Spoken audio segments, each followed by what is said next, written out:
Sabi niya it's illegal. Yan. Tila hindi maintindihan ni Senate President Alan Peter Cayetano kung bakit may matinding pagtutol sa pagpapatuloy ng Senate investigation sa kontrobersyal na flood control project. Yan. Nagulat lang po ako, sabi ni Cayetano. Sa lahat ng pwedeng maging reaksyon ni Senator Tito Soto, sabi niya, it's illegal. Tatanggihan ni Soto, sasabihin, hindi ko naman sinabing illegal eh. Sabi ko, not legal eh. Pustahan tayo, yan yung sasagot. Oh. Okay. Nagpapasalamat ako sa mga matinik nating mga netizens na una pa kayong tignan yung Section 18 ng rules ng Senate at yung Section 20 ng Rules on Investigation and Aid of Legislation. Assume natin tama si former SP Soto. Ito po si Alan Peter Cayetano po nagsasalita. Assume natin, sana yun? Assume natin tama si former SP Soto at bawal mag-create ng subcommittee. Hindi po bawal ha. Ayan.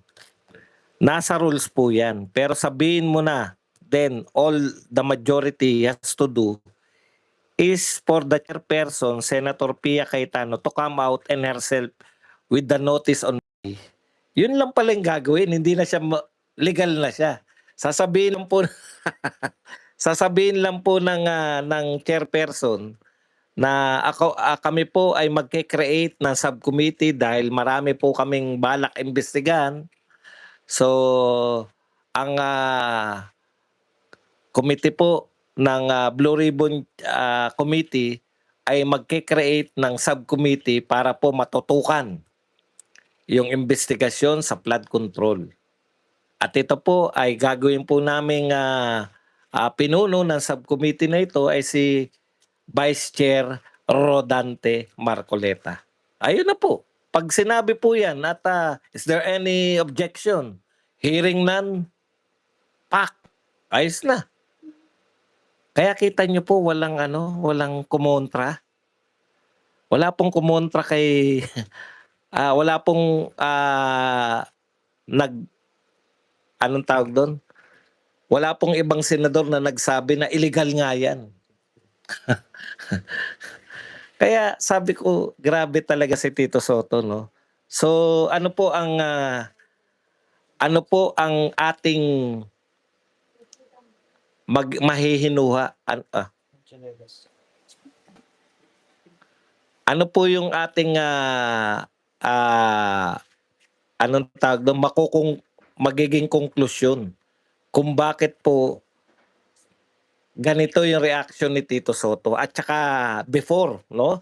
Kung bakit po nila ayaw talagang mag-imbestiga. Talagang takot po sila sa investigasyon ng flood control. Direkta kasi, di ba? Meron pong mga 18 soldiers, kung hindi ako nagkakamali, meron sa mga 18 soldiers nagsabi na mga maleta may tinanggap. Particular yan si dating SP, Senator Soto.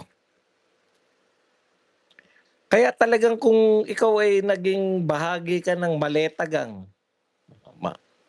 matatakot ka talaga sa Blue Ribbon Committee. At saka syempre, isipin mo pa, kung makukulong ka, halimbawa po, ire-recommenda po yan.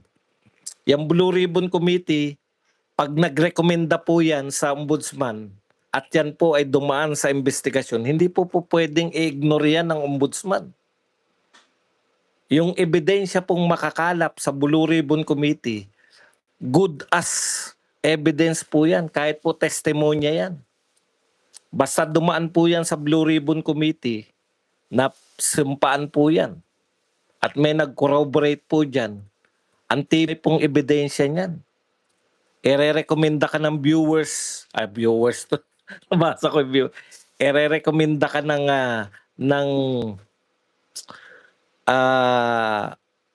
Blue Ribbon Committee. Malamang sa malamang. Tapos, nowhere po. Ang susunod po nila, kung alam niyo po kung anong kasunod nila. Ang kasunod po niyan, election na within 2 years, si VP Sara malamang manalo, yari-yari po sila talaga.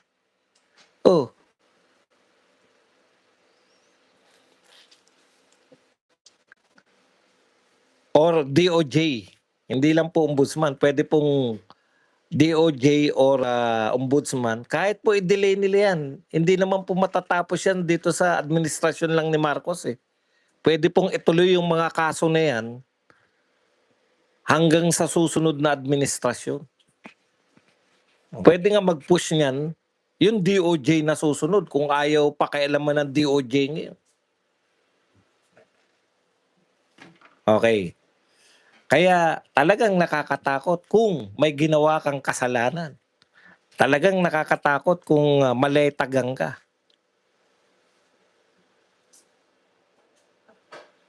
Wala talagang atrasan, no? 29%. Pinakamataas po sa trust rating ng SWS. SWS ba to? Ito po, tignan nyo ha.